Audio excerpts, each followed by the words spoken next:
In the early morning hours of May 29th, 1914, the Canadian Pacific steamer RMS Empress of Ireland is sailing through the St. Lawrence River.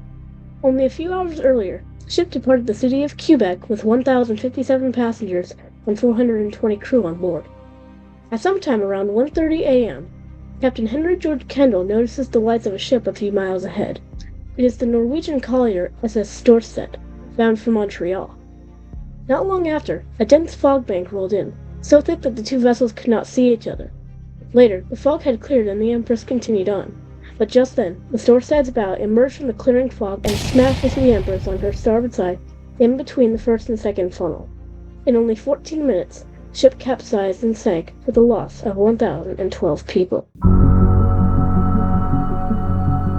In the early 20th century, the Canadian Pacific Railway was expanding its route to carry mail from Hong Kong to Britain, first by taking a trans-Pacific crossing, then by train across Canada to Ontario, where they would then sail to Britain. In 1905, the Canadian Pacific Steamship Company ordered 2 new ships for the Atlantic crossing from Canada to Britain. One would be named Empress of Ireland, and the other would be named Empress of Britain. Construction of the Empress of Ireland began on April 10, 1905, at Fairfield Shipbuilding and Engineering Co. in Glasgow, Scotland. Originally, the 2 vessels were to be named Empress of Germany and Empress of Austria, but were renamed Empress of Ireland and Empress of Britain. The Empress of Ireland was launched on January 27, 1906, and was completed in June of that year.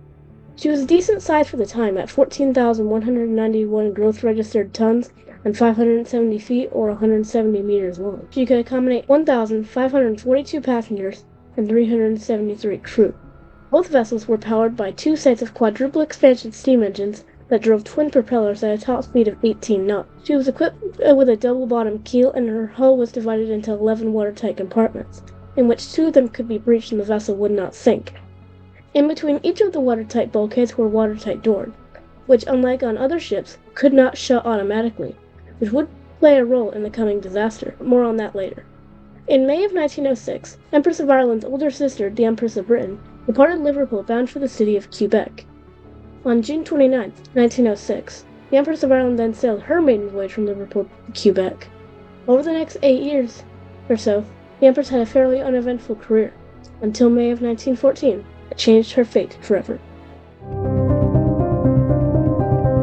At 4:30 p.m. on May 28, 1914, the Empress departed Quebec on her 96th voyage with 1,057 passengers and 420 crew on board, bound for Liverpool. At the helm was 40-year-old Captain Henry George Kendall, who had been appointed captain of the vessel a few weeks prior. A couple of hours after departing, the ship dropped off her harbor pilot at Point Au Pair, now known as Father's Point, Ontario, and continued towards the Atlantic. Not long after, Captain Kendall noticed the mast headlights of a ship a few miles ahead. It was the Norwegian Collier SS Storstad, bound for Montreal. When Kendall noticed the Storstad coming towards them, he ordered the ship to make a turn to the center of the river so that they would pass each other starboard to starboard, which is a fairly common maneuver for the St. Lawrence River. But just as the maneuver was completed, a dense fog bank rolled in and the Empress's crew could not see anything around them. Kendall ordered the ship to reduce speed and sound their fog whistle, but in circumstances like this, the crew should have closed the ship's watertight doors as a precaution, but the doors remained open. Just like the Empress, the Storstad also sounded her fog whistle. But the fog was still so thick that the crew on board the Empress still couldn't see the lights of the Storstad. Later, the fog had cleared up a bit, but just as it was starting to clear, the Storstad's bow emerged from the clearing fog, and Captain Kendall realized that nothing could be done.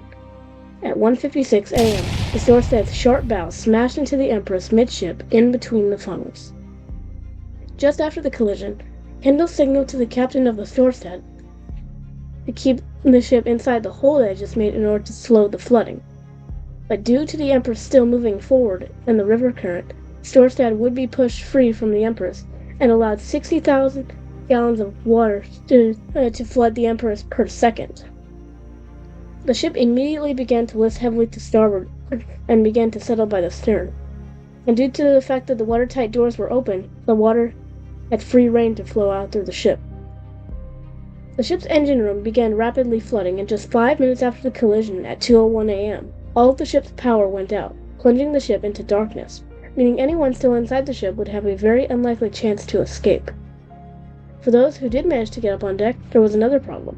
The ship's extreme list to port rendered all the port-side lifeboats useless. Five lifeboats were successfully launched, but a sixth capsized when it was being lowered. At around 2:08 a.m., the ship completely rolled over onto her starboard side and threw everybody onto the deck into the frigid water of the St. Lawrence River. When the ship did roll onto her side, around 700 people managed to get out of the ship by climbing through portholes and doors on the ship's side. The ship sat there for about 2 minutes before finally, at 2:10 a.m., 15 minutes after the collision, the Empress made her final plunge to the bottom of the river, sinking stern first and capsized into the river.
After the ship foundered, the Storstad began trying to rescue as many people as it could from the water, which did save by dozens, if not hundreds, of lives.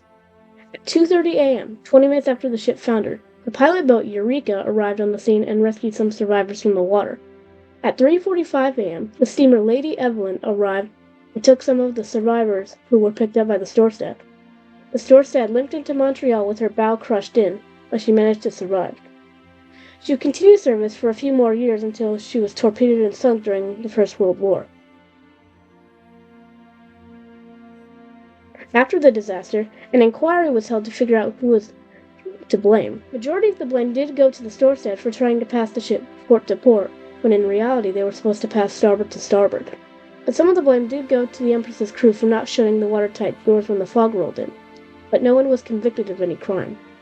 Out of the 1,477 people on board the vessel at the time, 1,012 people lost their lives and only 465 survived. This makes it the worst peacetime disaster in Canadian history. Today, the wreck sits at a depth of 130 feet or 40 meters at the bottom of the river. Over the years, dozens of artifacts have been recovered from the wreck, and it has been visited by divers several times over the years. But anyways, sinking of the Empress of Ireland was a horrible tragedy, claiming the lives of over 1,000 people. The story is mostly forgotten today, but we should pay respect to those who lost their lives when their ship was consumed by the river. I hope you enjoyed this video. Who do you think was to blame for the disaster? Let me know down in the comments below. If you haven't already, make sure to hit the subscribe button and turn on notifications so you never miss any uploads from this channel. Anyways, thanks for watching, and I'll see you in the next one.